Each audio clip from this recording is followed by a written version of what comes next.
What's going on, guys? It's Carl. We're back with another video. Newcastle still haven't signed anybody.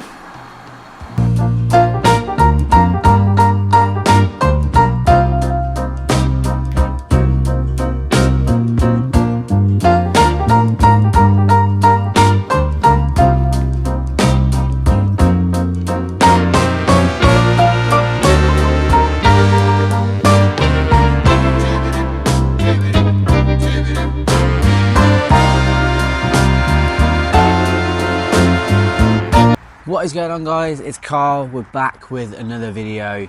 Newcastle United still haven't signed anyone of any significance. However, we've just beaten Nottingham Forest in the Carabao Cup away at Nottingham Forest after what was a difficult game in the end. Another difficult game for Newcastle United. But let's just touch upon the non-existent transfers before we get into that.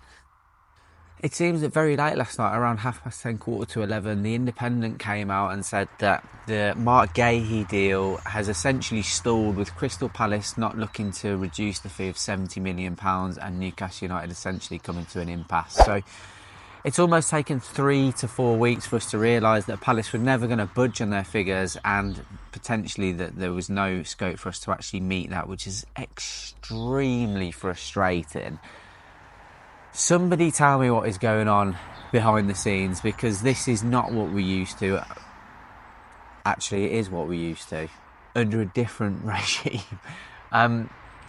It does seem, after Amanda Staveley and Mirda Gudusi have left, that glue that kind of held everything together, almost what Dan Ashworth was brought in to do, has dissipated quite dramatically. Now, it's obviously fallen to Darren Eales to get everything in place. We've got Paul Mitchell that's come in, and I don't blame anything on him at all, because, you know, he's not been at the club long enough to start establishing anything. But this is amateur. This is really, really amateur. And Newcastle United have barely been looking at any right wingers, it seems. They're obviously looking at alternatives at the centre-half position now, but with only 3 full days to go, this is extremely concerning. Yeah, very Newcastle United. So he could end up with signing nobody. We could still end up signing a couple of worldies. I don't know how that's going to go. We could still end up signing Marc Guehi, but everything that's coming out of the media at the moment is pointing towards that deal not happening, and that's extremely frustrating. We know that could change very, very quickly. Anyway, negativity aside, let's get into last night. Newcastle won, Nottingham Forest won. Goes to penalties. Newcastle United come out 4-3 on top after a heart-stopping penalty shootout as well. We've been quite successful in our last 3. I think there's 3 penalty shootouts on the bounce now. A fantastic return for Sandro Tonali, who just looked levels above people after having so much time off and coming straight back into a fixture like that, and putting the performance that he did was fantastic. Essentially, the first goal coming from his fluidity in the midfield, who was able to give it to Miguel Almiron, who, by the way, a fantastic assist from him as well. Well, it would have been an assist, wouldn't it, had Isak have scored, but a fantastic ball through to Isak. Isak, great shot, great save by the goalkeeper. Joe Willock with a fantastic follow-up finish, and I'm so gutted for him. So gutted. What has that boy got to do? We've looked, again, I'll use the word fluid, we've looked so much more fluid with Joe Willock back in the side, and it gives us another dimension to play with, and I'm just absolutely gutted for the guy. Absolutely gutted. You could see how distraught he was, and it was such an innocuous thing. I can't believe that he's injured again. But the first half, I thought the first half was a relatively decent performance from Newcastle. I honestly thought that with the Sandro Tonali chance as well, that potentially, had that have gone in, it could have been 3, 4 or 5 in the first half. Obviously, it didn't go that way. Forest ended up getting an equaliser, and Newcastle start to play better in the last half an hour of the game. and start to come out on top again. Something that I thought would be the case, but it still didn't look like scoring, which has been a little bit of a concern over the last 3 games. I don't want to go into it too much because, 4 points from the first 2 games and a win in the Carabao Cup, you can't grumble at that. You can look at this as potentially papering over the cracks, but I don't think we're at that point yet. I'm hoping that this is a fantastic foundation for us to build upon and go into that Spurs game with a lot of confidence and hopefully do what we've done to them over the last couple of seasons at St James's Park. That would be amazing.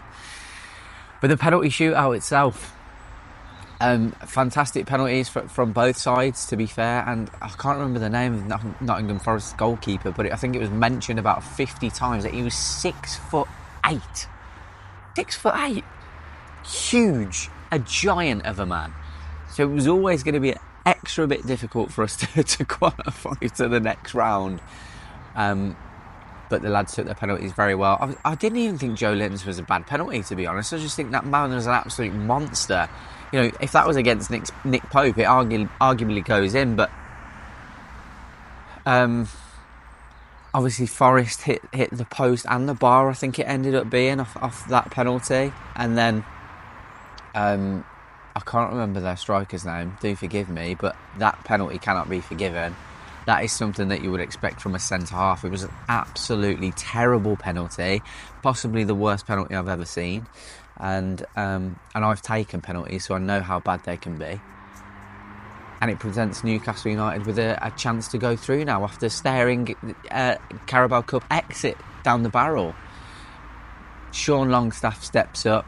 The lad sat next to me is stressing, and I'm like, no, I think he's got enough about him to finish this, the Geordie lad, and he does. An absolutely fantastic, calm, cool, collected finish from Sean Longstaff to send Newcastle United through to the next round of the Carabao Cup, of which we get drawn against AFC Wimbledon away. What a wonderful fixture that will be for both sides. New ground to go to for the away fans. A fantastic welcome for Newcastle for AFC Wimbledon and the revenue that they'll get from that, which is great. So you'd like to think, without overlooking them, that we've got a good opportunity of progressing to the 5th round. So Newcastle United won, Forest won, and Newcastle go through on penalties. Let me know in the comments how you found this season so far. Are you frustrated? Are you taking the positives and just trying to steer? I'm trying to be less negative this year, to be honest. I am trying to be less negative, and I think maybe... Cheers, mate. Just stepping in camera there. This is Martha, if nobody knows her. 68 kilo dog de Bordeaux. But yeah, 4 points from the first 2 games. We've got Spurs on Sunday. Confidence booster beating Nottingham Forest away in a difficult fixture, who we're never going to roll over, and it obviously ends up being a better result than it was last year. But let me know in the comments how you guys feel about this season so far. Are you frustrated with the transfer window? I am, and we'll see you in the next one.